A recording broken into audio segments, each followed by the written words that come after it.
మోసము అనేది YCP party Jaganmohan Reddy గారి దాంట్లో ఉంటుంది. మీకు ఎగ్జాంపుల్ చెప్తున్నానండి. ఎలక్షన్లో తిరిగేటప్పుడు 2019 ముందు 2018-19 ఎలక్షన్లో గెలవక ముందు ప్రతి మీటింగ్లో కూడా నేను మద్యపాన నిషేధం చేస్తాను, మళ్ళీ నేను మద్యపాన నిషేధం పూర్తిగా చేయకపోతే నేను 2024లో మీకు ఓటు ఆడడానికి రాను, నాకు ఓటు వేయొద్దన్నారు. కానీ అదే జగన్మోహన్ రెడ్డి మద్యపానాన్ని గవర్నమెంట్ పరం చేసి ఆయన గవర్నమెంట్ చేసి అందులోనే ఆన్లైన్ ఇది పెట్టకుండా చాలా జే బ్రాండ్లు తెచ్చి జే ట్యాక్స్లు పేరు మీద చాలా వరకు 50-60% ట్రెజరీకి వెళ్తే 40% వీళ్ళు పెట్టిన బ్రాండ్లకు కానీ వీళ్ళు పెట్టిన ట్యాక్స్లు దీని మీద కొంతవరకు వీళ్ళకి వెళ్ళిపోయింది, చాలా వరకు వెళ్ళిపోయిందండి. ఎందుకంటే ఎగ్జాంపుల్ చెప్తున్నాను. అలాగే నేను వచ్చిన వెంటనే ప్రతి జనవరిలోన జాబ్ గ్యారెంటీ వేస్తున్నాడు, డిఎస్సి ప్రకటిస్తున్నాడు, కానీ ఒక్క జాబ్ అని ఇచ్చాడా? ఒక్క జాబ్ కూడా ఇవ్వలేదు. కాబట్టి మోసం అనేది కంప్లీట్గా 100% మోసం అనేది వాళ్ళ దానిలో ఉందండి. కాకపోతే ఎలాగంటుందంటే పచ్చకామలకు అందరికీ లోకమంతా పచ్చగా ఉంటుందని అంటారు పెద్దల సామెత.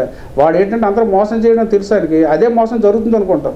మేము ఏదైతే సూపర్ 6 అని ప్రకటించామో సూపర్ 6లో 100% మేము చేసుకుని వెళ్తున్నాం. 1 ఇయర్లోనే మ్యాక్సిమం 80% చేసామండి. ఆల్రెడీ 1 ఇయర్లో 80% చేసాం. ఎవరైనా సరే మేము ఒకటే చెప్తున్నామండి, ఎవరైనా వైసీపీ వాళ్ళు కానీ వైసీపీ లీడర్లు ఎవరైనా సరే డైరెక్ట్గా బహిరంగంగా ప్రెస్ మీట్ ముందుగానే రమ్మనండి, వాళ్ళు ఏం చేశారు, మనం ఏం చేసాం, వాళ్ళు చేసింది కూడా ఎలాగ చేశారో మేము ఎలాగ చేసాం అనేది మేము కూడా చెప్తాం. ఇదంతా ఎలాగుంటుందంటే ఏదైనా బట్టగాల్చి మీద వేస్తే దులుపుకోవడానికి మనం అన్నీ చేయాలంటే చాలా టైం పడుతుంది. వాళ్ళకి ఏముంది, కాల్చీలు పడడమే లేదా బురదలకు ఇసిరడమే కదా, దానివల్ల ఏముంది, మన కడుగు కూడా చాలా టైం పడుతుంది. కాబట్టి వాళ్ళకి ఎప్పుడు కూడా అబద్ధాలు చెప్పడం, అన్యాయం చేయడం, రౌడీజం చేయడం, రఫర్ రఫాలు మనం చూసాం కదా. ఈ రఫర్ రఫాలు ఇవన్నీ ఏంటంటే వాళ్ళ పార్టీ నాయకులకి చెందింది. మనం ఏంటంటే చంద్రబాబు నాయుడు గారు, పవన్ కళ్యాణ్ గారు, లోకేష్ గారు ఉమ్మడికోవడం ఉన్న నాయకులు ఎప్పుడు కూడా ప్రజల సంక్షేమము, ప్రజల తాలుగా మేలు, ప్రజలకు ఏదైతే కష్టం ఉందో కష్టాలు తీర్చాలనే ఉద్దేశంతో ముందుకెళ్తారు. కానీ వీళ్ళగా రకరకాలు చేసి 13 ఏముంది ఒక మనిషి అని చెప్పి ఇద్దరికి ఇస్తానని చెప్పారు. వాళ్ళ భారతీ మేడం గారే చాలా దీనిలో చెప్పారు. వాళ్ళ మిస్సెస్ వాళ్ళ ఆవిడ భారతీ గారే చాలా దానిలో మేము ఇద్దరికి ఇస్తామన్నారు.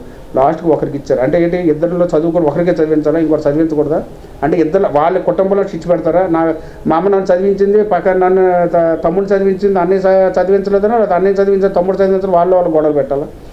అలాగే చీటింగ్ చేసి ముందుకెళ్ళారు. కానీ అది కూడా 15,000 రూపాయలు ఇస్తానని చెప్పి 13,000 రూపాయలు ఇచ్చేవాడు. ఆ 13,000 రూపాయలు కూడా 2,000 ఎక్కడండి? అమ్మ ఇదే నాడు నేడు అని అన్నారు. ఎక్కడ ఏ స్కూల్ బాగుపడిపోయినండి? ఏమీ లేదు.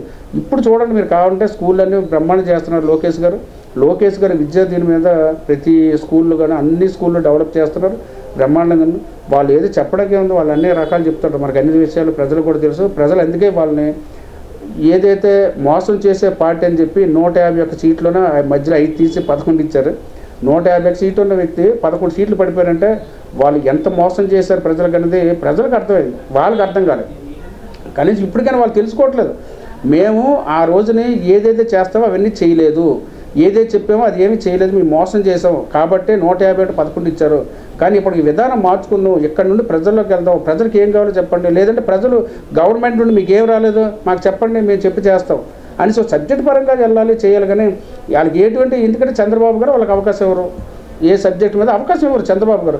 ఎందుకంటే ఆయన ఎవరిని కూడా ఎమ్మెల్యేలు కానీ మినిస్టర్లు కానీ ఎంపీలు కానీ వాళ్ళ పనులు అప్పచెప్పేసి ఇదిగోండి వీరి మీ నియోజకవర్గంలో ఇలా చేయండి, మీ 7 నియోజకవర్గాలు మీకు ఎంపీ గారు ఉన్నారంటే ఇవన్నీ చూసుకునేలా చేయండి అని చెప్పి ప్రతిరోజు వాళ్ళకి కాన్ఫరెన్స్ ప్రెస్ మీట్లు పెట్టి వాళ్ళకి చెప్పి వాళ్ళకి వెళ్తుంటే వీళ్ళకి అవకాశం ఎక్కడ ఉండదు. కాబట్టి ఇక మీదట ఏదో ఒకటి ప్రజలకి ఈ పార్టీ మీద ఏదో బుర్జల్లాల ఉద్దేశంతోనే ఈ రఫాలు కోసుకోవడాలు వేసుకోవడాలు ఇవే చెప్తారు వైసీపీ పార్టీ వాళ్ళు. కాబట్టి ప్రజలు ఎవరు నమ్మరు, ప్రజలందరూ 100% ఒక దీని మీద ఉన్నారు.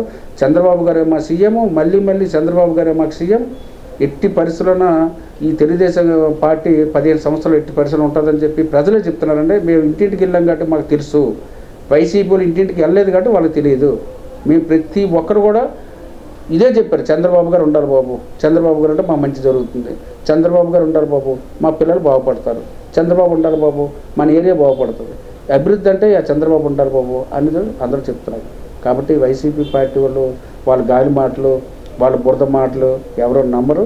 వాళ్ళు ఇంకా అలాగా ఇప్పటికైనా వాళ్ళు మార్చుకోకపోతే వాళ్ళ తీరు మార్చుకోకపోతే ఇంకా పోయే ఈ 11కి రేపు పొద్దున్న 1 రావచ్చు, 0 రావచ్చు.